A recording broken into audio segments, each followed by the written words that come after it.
मैं बार बार अपनी साली की वो वीडियो देख रहा था जो उस रात मैंने छुपकर बनाई थी, मगर जब भी मैं उस वीडियो को देखता तो मेरा दिल मचलने लगता, मेरा दिल बेकाबू हो जाता। आखिर करूं तो क्या करूं, कैसे अपनी साली को अपने काबू में करूं, कैसे अपनी ख्वाहिशों को उसके साथ पूरा करूं। बस यही सब सोच सोच कर मैं रोज मंसूबे बनाता रहता। फिर एक दिन मेरी बीवी 3 दिन के लिए स्कूल ट्रिप पर चली गई तो मैंने मौका पाकर रात को अपनी साली को अपने कमरे में बुलाया। सबसे पहले मैंने उसकी उदासी का कारण पूछा। जब उसने बताया तो मैंने हिम्मत की और उससे बोला कि नगमा, अगर तुम बुरा ना मानो तो मैं तुमसे एक बात कहूं। तो उसने कहा, बोलो जीजू। तो मैंने कहा, नगमा अगर तुम चाहो तो तुम्हारी इस कमी को मैं पूरा कर सकता हूं। मेरे ये कहते ही वो तो एकदम से जैसे सकपका गई और हैरान भरी नजरों से मेरी तरफ देखने लगी, मगर फिर भी वो खामोशी से बैठी रही और उठकर नहीं गई, जिस वजह से मेरी हिम्मत थोड़ी और भी ज्यादा बढ़ गई। तो फिर मैं उसको बातों में लगाकर समझाने की कोशिश करने लगा और वो खामोशी से बैठे नजरें झुकाए मेरी बातें सुनती रही। बातों बातों में एक बार फिर मैंने उससे वही सवाल किया, मगर इस बार भी उसने कोई जवाब नहीं दिया। तो मैंने उससे कहा कि नगमा, तुम अपने कमरे में जाओ और इस बारे में तसल्ली से सोचो, और अगर तुमको अपने आप से हाँ में जवाब मिल जाए तो आ जाना, और अगर नहीं तो समझ लेना हमारे दरमियान कोई ऐसी बात नहीं हुई। मेरी यह बात सुनकर वह उठी और खामोशी से मेरे कमरे से बाहर निकल गई। वह तो चली गई, मगर मेरे अंदर एक खौफ पैदा होने लगा। मेरे जहन में अब कई सवाल उठने लगे थे कि अगर वह ना आई और उसने ये सब बातें अपनी बहन को बता दी तो क्या होगा। अभी मैं ये सब बातें सोच ही रहा था और मुश्किल से 1 घंटा ही गुजरा होगा कि अचानक से दरवाजे पर दस्तक हुई। तो मेरी खुशी का कोई ठिकाना ना रहा और जल्दी से उठकर दरवाजा खोला तो दरवाजे पर नगमा सर झुकाई खड़ी थी। अचानक वह कांपते हुए मुझसे लिपट गई और कहने लगी, जीजू मैंने बहुत सोचा, आप बिल्कुल ठीक कह रहे हैं। ये सुनकर मैं तो पागल हो गया। मैंने उसका हाथ पकड़ा और कमरे के अंदर ले आया, मगर इस वक्त वो बहुत ज्यादा घबराई हुई थी। तो मैंने उसको बेड पर बिठाया और बोला, नगमा तुम इतना क्यों घबरा रही हो। मेरी बात सुनकर उसने अपने झुके हुए सर को उठाया और मेरी तरफ देखकर बोली, जीजू आपके कहने पर मैं आ तो गई हूँ, मगर मुझे बहुत डर लग रहा है कि अगर बाजी को पता चल गया तो क्या होगा। जिस पर मैंने उसको तसल्ली देते हुए कहा कि तुम्हारी बाजी को कैसे पता चलेगा, इस वक्त घर में सिर्फ हम दोनों ही तो हैं, और वैसे भी मैं बहुत एहतियात से काम करूंगा, इसलिए तुम बिल्कुल भी यह बात ना सोचो कि तुम्हारी बाजी को या किसी और को पता चलेगा। मेरी इस बात पर वो काफी हद तक मुतमिन हो गई। फिर मैं आगे बढ़ा और एक एक करके सारे कपड़े। हेलो दोस्तों, स्वागत है आप सभी का हमारी एक और रोमांचक कहानी में। उम्मीद करती हूँ आपको ये कहानी बेहद पसंद आएगी। मेरी शादी मेरी पसंद की लड़की से हुई थी। मेरी बीवी बेहद खूबसूरत है, मगर मेरी साली भी किसी से कम नहीं है। वह तो किसी हूर की तरह नाजुक थी। मेरी शादी को 2 साल हो चुके हैं। मेरी बेतकल्लुफ मेरी साली के साथ काफी ज्यादा है। मेरा ससुराल पठान फैमिली से ताल्लुक रखता है। उनके खानदान की सारी लड़कियां बिल्कुल सुर्ख और सफेद हैं। मेरी साली की उम्र इस वक्त 19 साल है, जबकि मेरी बीवी की 22 साल और मेरी अपनी उम्र 30 साल है। मैं इस वक्त एक कंपनी में बहुत अच्छी जॉब पर हूँ। उन्हीं दिनों मेरा ट्रांसफर कंपनी ने एक दूसरे शहर में कर दिया था, जहाँ ना तो मेरे घर वाले थे और ना ही मेरे ससुराल वाले, क्योंकि ये दोनों एक ही शहर में रहते थे। मैं अपनी बीवी को लेकर शहर के एक घर में शिफ्ट हो गया और कुछ दिन बाद मेरी बीवी ने भी अपना अकेलापन दूर करने के लिए एक पास के ही स्कूल में टीचर की जॉब कर ली। इस पर मैंने भी कोई ऐतराज नहीं किया, क्योंकि मेरी कंपनी जाने के बाद वह सारा दिन घर में अकेली रहती थी। मेरी बीवी का नाम शबनम है और मेरी साली का नाम नगमा है। एक दिन जब मैं काम से फारिग होकर घर आया तो उस दिन मेरी बीवी ने मुझे बताया कि वह अपनी बहन नगमा को यहाँ बुलवा रही है। उसके मायके में कुछ प्रॉब्लम चल रही है और इस बात को लेकर नगमा काफी डिस्टर्ब है। तो मैंने उसको खुशी खुशी इजाजत दे दी, और वैसे भी इसमें मना करने वाली कोई बात थी भी नहीं, क्योंकि नगमा को नजदीक रखना तो मेरे दिली ख्वाहिश थी। मैं उसके साथ कुछ और तो नहीं कर सकता था, मगर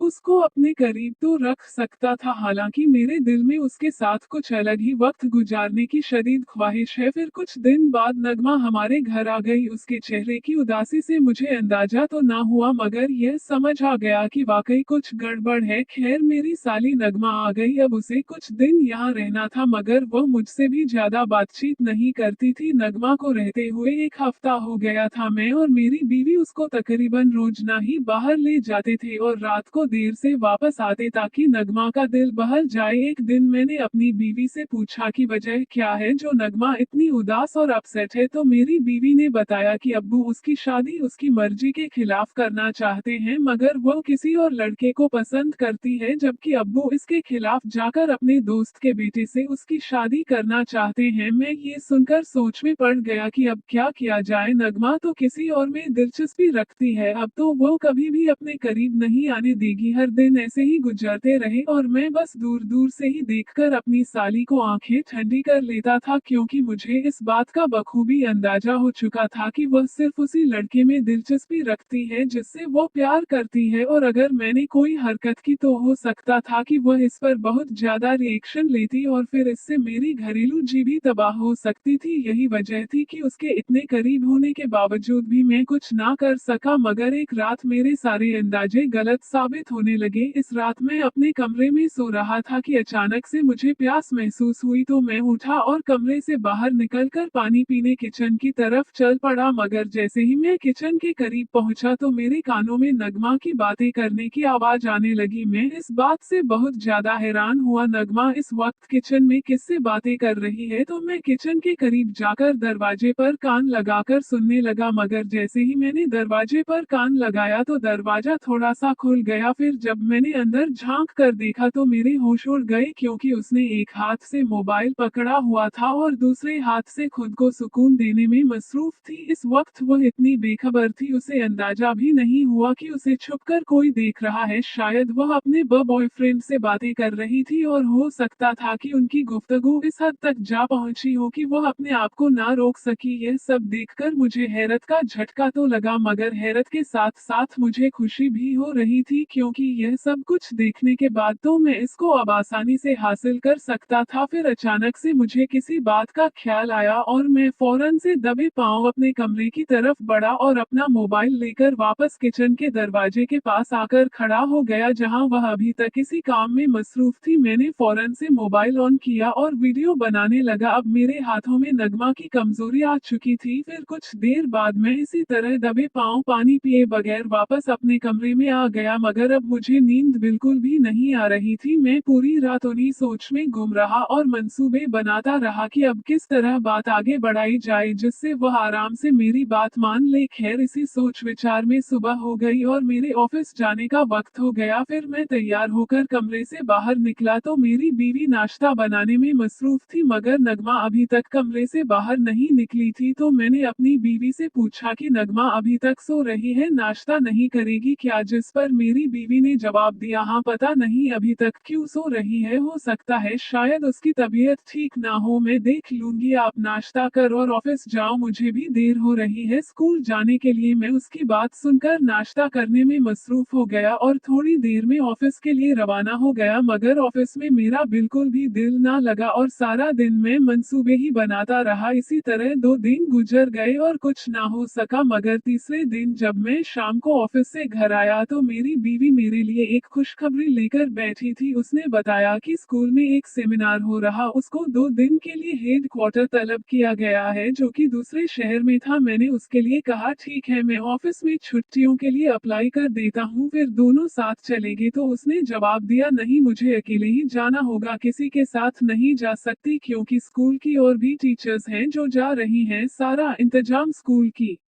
तरफ से है, हमारी रिहाइश और ट्रांसपोर्ट वगैरह का। ये सुनकर तो मेरी खुशी का कोई ठिकाना ना था। फिर मैंने कहा मैं क्या घर में अकेला रहूंगा? उसने जवाब दिया अकेले क्यों, नगमा है ना आपके साथ, और फिर मैं 2-3 दिन में ही वापस आ जाऊंगी। जिस पर मैंने अपनी बीवी से कहा नगमा का तो यहाँ होना ना होना एक बराबर है, क्योंकि वह तो मुझसे बात करना तो दूर मेरी तरफ देखती तक नहीं है, और तुम कह रही हो कि नगमा है ना तुम्हारे साथ। जिस पर मेरी बीवी ने नगमा की तरफ देखते हुए बोला नगमा तुम अपने जीजू का ख्याल रखना और उनसे बातें वगैरह भी करती रहना, जिससे तुम्हारी उदासी भी जाती रहेगी। तो उसने अपनी बहन की तरफ देखा और हाँ मैं सर हिला दिया। उधर मैंने उदास होने की एक्टिंग करते हुए अपनी बीवी को जाने की इजाजत दे दी। फिर हम लोगों ने खाना खाया और सोने की तैयारी करने लगे और अपने कमरे में चले गए। सुबह उठा तो मेरी बीवी जाने के लिए तैयार हो रही थी और कुछ ही देर में वह स्कूल के लिए रवाना हो गई। उसको तीसरे दिन वापस आना था। अब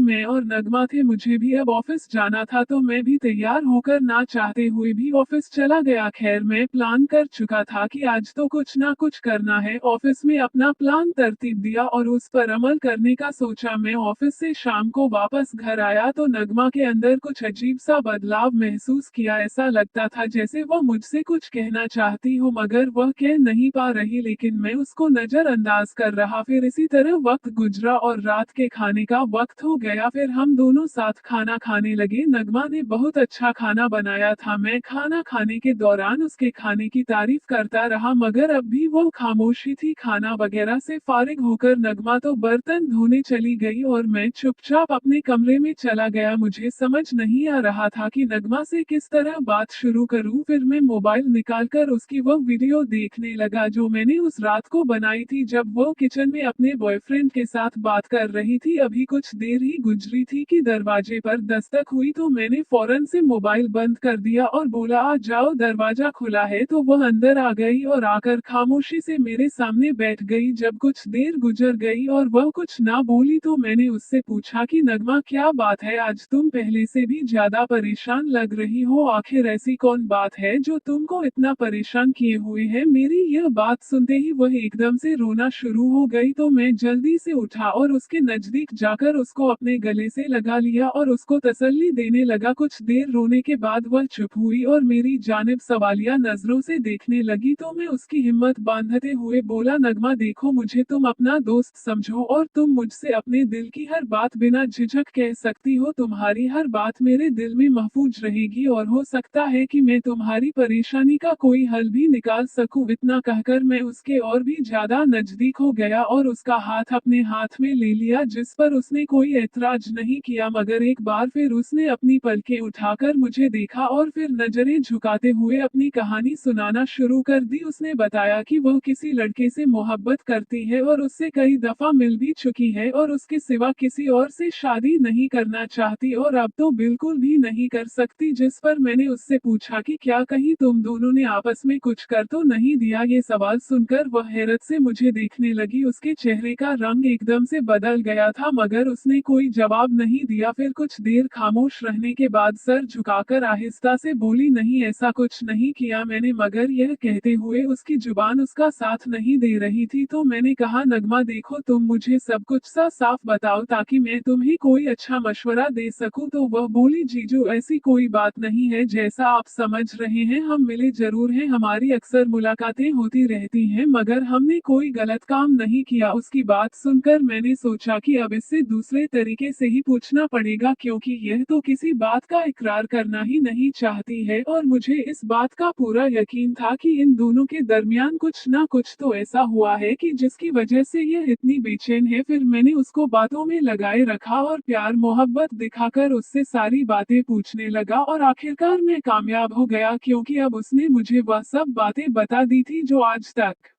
उसने किसी को नहीं बताई, यहाँ तक कि अपनी बहन को भी नहीं। मगर जब वो मुझे ये सब बातें बता रही थी तो उसकी आंखों में एक अजीब सी चमक दिखाई दे रही थी। फिर जब वो अपने बारे में सब कुछ बता चुकी तो कुछ देर तक हमारे दरमियान खामोशी रही। फिर मैंने हिम्मत की और उससे बोला कि नगमा अगर तुम बुरा ना मानो तो मैं तुमसे एक बात कहूँ। तो उसने कहा बोलो जीजू। तो मैंने कहा नगमा अगर तुम चाहो तो तुम्हारी इस कमी को मैं पूरा कर सकता हूँ। मेरे ये कहते ही वो एकदम से जैसे सकपका गई और हैरान भरी नजरों से मेरी तरफ देखने लगी मगर फिर भी वो खामोशी से बैठी रही और उठकर नहीं गई जिस वजह से मेरी हिम्मत थोड़ी और भी ज्यादा बढ़ गई। तो फिर मैं उसको बातों में लगाकर समझाने की कोशिश करने लगा और वो खामोशी से बैठे नजरें झुकाए मेरी बातें सुनती रही। बातों बातों में मैं एक बार फिर से उससे वही सवाल किया मगर इस बार भी उसने कोई जवाब नहीं दिया। तो मैंने उससे कहा कि नगमा तुम अपने कमरे में जाओ और इस बारे में तसल्ली से सोचो और अगर तुमको अपने आप में हाँ में जवाब मिल जाए तो आ जाना और अगर नहीं तो समझ लेना हमारे दरमियान कोई ऐसी बात नहीं हुई। मेरी यह बात सुनकर वो उठी और खामोशी से मेरे कमरे से बाहर निकल गई। वह तो चली गई मगर मेरे अंदर एक खौफ पैदा होने लगा। मेरे जहन में अब कई सवाल उठने लगे थे कि अगर वह ना आई और उसने ये सब बातें अपनी बहन को बता दी तो क्या होगा। अभी मैं ये सब बातें सोच ही रहा था और मुश्किल से 1 घंटा ही गुजरा होगा कि अचानक से दरवाजे पर दस्तक हुई तो मेरी खुशी का तो कोई ठिकाना ना रहा और जल्दी से उठकर दरवाजा खोला तो दरवाजे पर नग सर झुकाई खड़ी थी तो मैंने उसका हाथ पकड़ा और कमरे के अंदर ले आया, मगर इस वक्त वो बहुत ज्यादा घबराई हुई थी तो मैंने उसको बेड पर बिठाया और बोला, नगमा तुम इतना क्यों घबरा रही हो। मेरी बात सुनकर उसने अपने झुके हुए सर को उठाया और मेरी तरफ देखकर बोली, जीजू आपके कहने पर मैं आ तो गई हूँ, मगर मुझे बहुत डर लग रहा है कि अगर बाजी को पता चल गया तो क्या होगा। जिस पर मैंने उसको तसल्ली देते हुए कहा कि तुम्हारी बाजी को कैसे पता चलेगा, इस वक्त घर में सिर्फ हम दोनों ही तो हैं और वैसे भी मैं बहुत एहतियात से काम करूंगा, इसलिए तुम बिल्कुल भी यह बात ना सोचो कि तुम्हारी बाजी को या किसी और को इस बात का पता चलेगा। मेरी इस बात से वह काफी हद तक मुतमिन हो गई। फिर मैं आगे बढ़ा और उसके साथ बड़े ही प्यार से पेश आया और उसे अपने बिस्तर पर बिठा दिया। पहले तो सब काम मुझे ही करना पड़ा, मगर फिर कुछ देर बाद वह भी मेरा साथ देने लगी। करीब आधा घंटे बाद हम दोनों अपनी मंजिल तक पहुंच चुके थे और फिर इसी तरह पूरे 3 दिन तक बकायदगी से अपनी ख्वाहिशों को पूरा करता रहा, क्योंकि इन 3 दिनों में मैं ऑफिस भी नहीं गया और मैंने सारा वक्त नगमा के साथ ही गुजारा। अब नगमा के अंदर से भी उदासी और मायूसी बिल्कुल खत्म हो चुकी थी और वह बहुत ज्यादा खुश थी, मगर जब तीसरे दिन मेरी बीवी घर पहुंची तो वह नगमा में इतना बड़ा बदलाव देखकर हैरान रह गई, मगर वह खुश भी बहुत हुई अपनी बहन को खुश देखकर। फिर जब हम तीनों रात को खाना खा रहे थे तो इसी दौरान मेरी बीवी कहने लगी कि आपने तो कमाल कर दिया, सिर्फ 3 दिनों में ही मेरी बहन की सारी उदासी खत्म कर दी। जो काम मैं महीनों में नहीं कर पाई वह काम आपने 3 दिन में ही कर दिया। जरा मुझे भी तो बताओ कि यह सब तुमने कैसे किया। तो मैं अपनी बीवी की तरफ देखते हुए बोला, ये राज की बात है, इसे राज ही रहने दो, और वैसे भी यह बड़ी गहराई की बात है जो तुम नहीं समझ सकती। और यह कहकर मैं और नगमा एक दूसरे को देखकर मुस्कुराने लगे। तो दोस्तों, ये थी आज की कहानी। आपकी क्या राय है इस कहानी पर हमें कमेंट में जरूर बताएं। वीडियो अच्छी लगे तो लाइक करें, शेयर करें, सब्सक्राइब करें। धन्यवाद।